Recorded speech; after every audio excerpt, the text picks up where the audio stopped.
ใน5 ปีผ่านมานักละเมืองจันทร์มีผลสำเร็จพ้นเด่นในการแก้ไขยาเสพติดซึ่งสามารถมั่งคดียาเสพติดได้ทั้งหมด 3,756 เรื่อง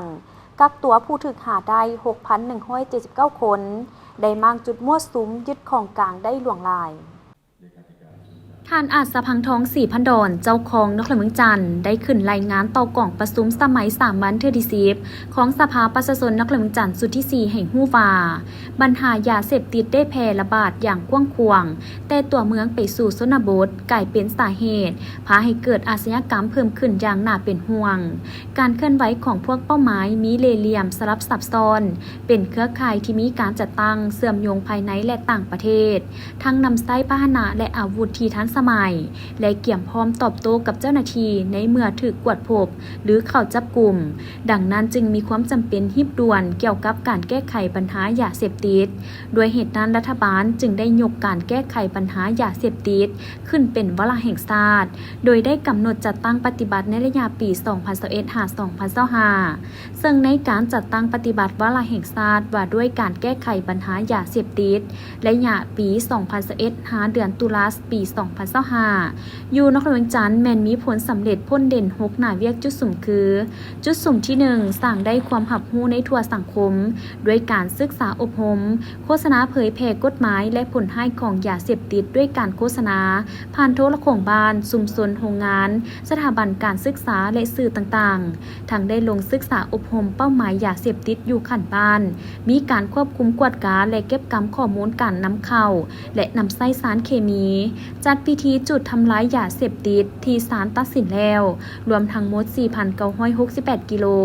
จุดสุ่มที่2สร้างปรับปรุงกฎหมายและนิติกรรมใต้กฎหมายที่เกี่ยวข้องกับปัญหายาเสพติดจุดสุ่มที่3ปรับปรุงกงจักการจัดตั้งและยกระดับความสามารถในการเคลื่อนไหวเหตุหน้าที่การเมืองขององค์การสืบสวนสอบสวนและภาคส่วนที่เกี่ยวข้องต่อการแก้ไขปัญหายาเสพติดฝึกอบรมก่อสร้างบุคลากรที่เฮ็ดเวียกงานสกัดกั้นและแก้ไขปัญหายาเสพติดให้แก่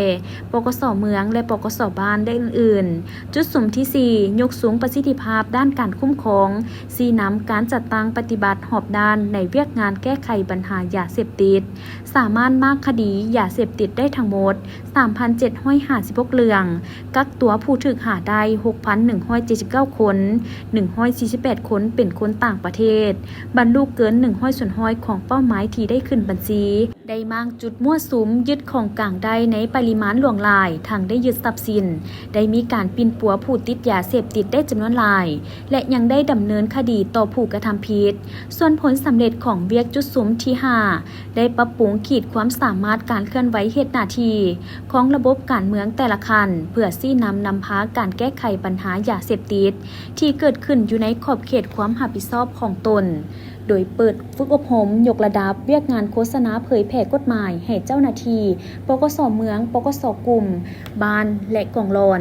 สร้างกองทุนสนองเงินเข้าในการเคลื่อนไหวเวียกงานแก้ไขปัญหายาเสพติดให้บรรดาแผนกการรวม5.23ตื้อกีบทั้งประกาศโรงเรียนปลอดสิ่งเสพติดทั้งหมด595แห่ง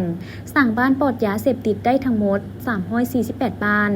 เวียกจุดสุ่มที่6แม้นสามารถเพิ่มทวีเวียกงานการร่วมมือสากลเป็นต้นการร่วมมือกับเวียดนามมีการแลกเปลี่ยนข้อมูลข่าวสารมั่งคดีได้13เรื่องกักตัวเป้าหมายสัญชาติเวียดนาม37คนส่งมอบให้เจ้าหน้าที่เวียดนามดำเนินคดี1เรื่อง9คนเข้าร่วมฝึกอบรมเวียกงานวีซ่าเฉพาะอยู่เวียดนามอยู่ราชอาณาจักรไทยพร้อมได้เข้าร่วมกองประชุมหน่วยประสานงานประจำพื้นที่ชายแดนลาวไทย3ครั้งกองประชุมร่วม2ฝ่ายลาวไทย8ครั้งและประสานสมทบเวียกงานลาดตระเวนร่วมชายแดนแม่น้ำโขง4ครั้ง